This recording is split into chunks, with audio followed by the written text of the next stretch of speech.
I'm John Robison from Robison Service, and I'm going to take a ride in this 2009 Final Series Bentley Azure and look at some of the features of this car.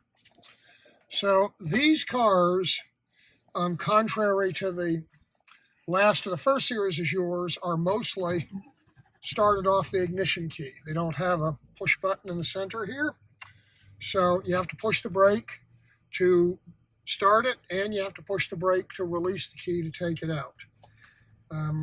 Let's see, we're going to move the seats.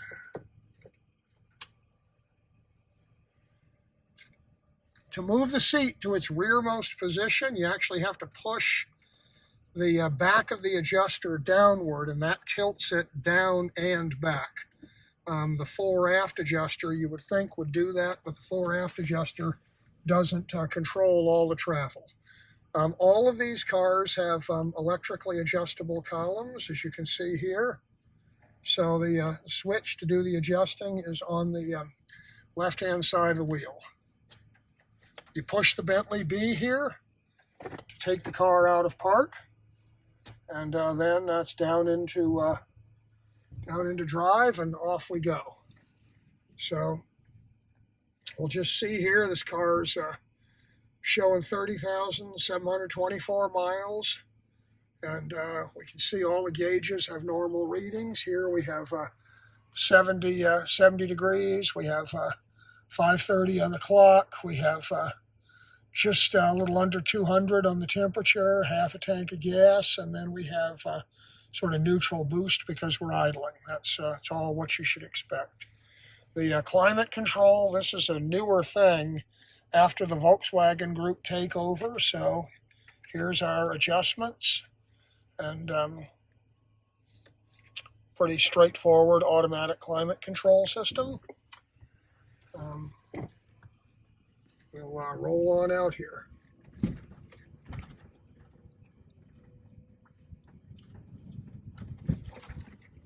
Let's get our seat belts on.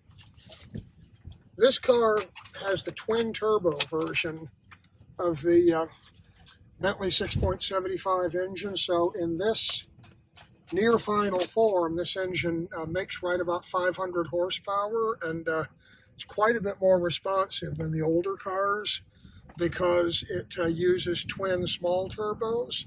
Another important thing about these cars is they have roller cam engines, so the cams are durable. And the problem of head gasket failure on the earlier turbo engines has been solved by changing from cylinder studs to cylinder head bolts, and changing from the old composite head gasket to a multi-layer steel product that the Volkswagen Group engineering team developed. So it's a much more powerful and more rugged engine than the previous versions of this car. We'll just take it down the road here. You can see that this particular car is nice and quiet. This car came into us for service, and one of the issues was noisy and hard ride. And we rebuilt the rear shocks because they're no longer sold new. And we replaced the gas springs, which are essential for good ride quality. So, and we also did some bushings in the front end, which are the usual cause of of noise and rough ride in these cars. So you can hear, it's maybe hard to appreciate in the video, but the car is nice and quiet. And we'll just see, we'll run the windows here, window on the other side. Oops.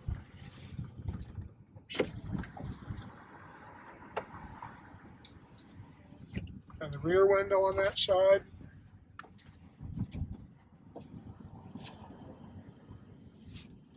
And the rear window on my side.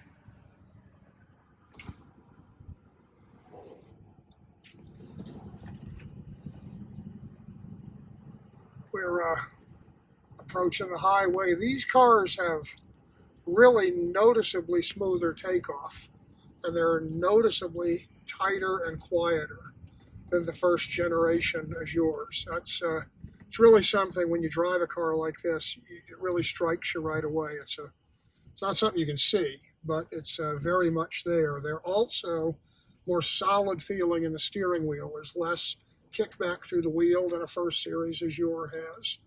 And it's a shame that Bentley didn't continue making these cars. They're really very fine machines.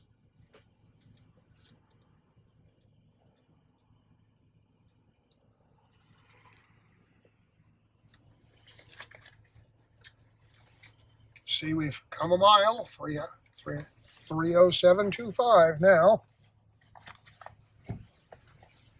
And here we are heading for the highway.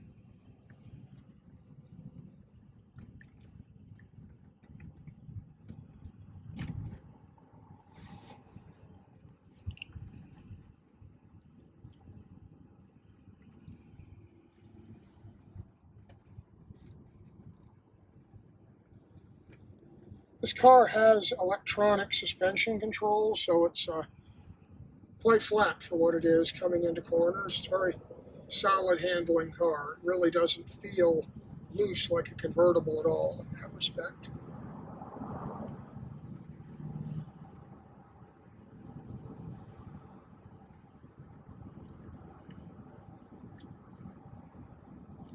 I don't know if we're going to have an opportunity to pick up much more speed here with the traffic on the road, but we're rolling along at 60 at 1400 RPM with the overdrive transmission. The car is quite smooth.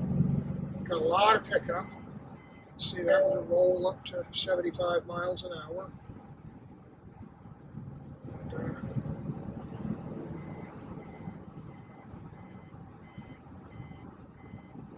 And we're beeping for the 75 speed alert right now. It's set on the car.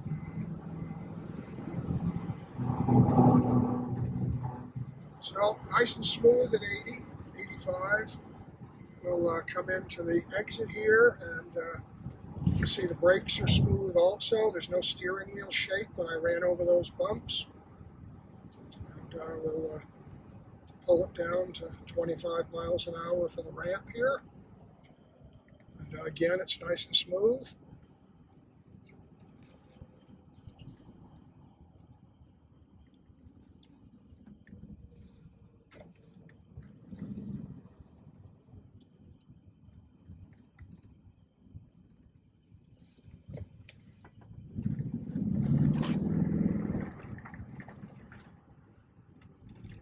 This car was built in October of 2008, so it's about in the middle of the 2009 model year production run. These are very rare cars. There probably aren't 200 of these cars in North America right now, perhaps not even that many.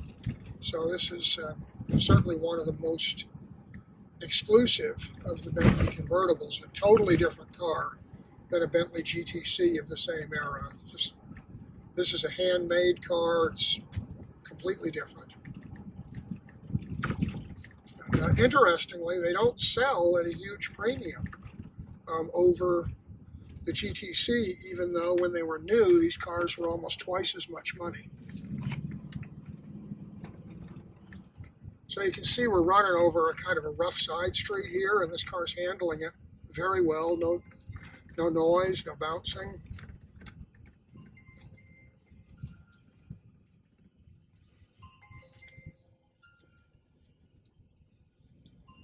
And while I'm in the car, we'll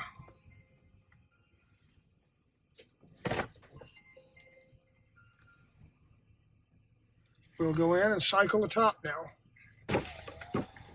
See the windows drop. Front releases, top's rising. Behind me, the tonneau is opening. Now it's open. Top's folding back.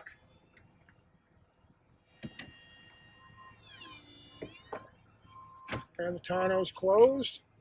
And we're done. The second series Azure is a completely different design than what was originally in these cars.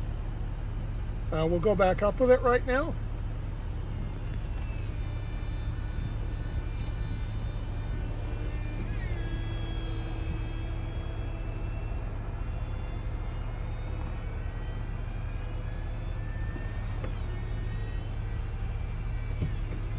Closing the tonneau back there.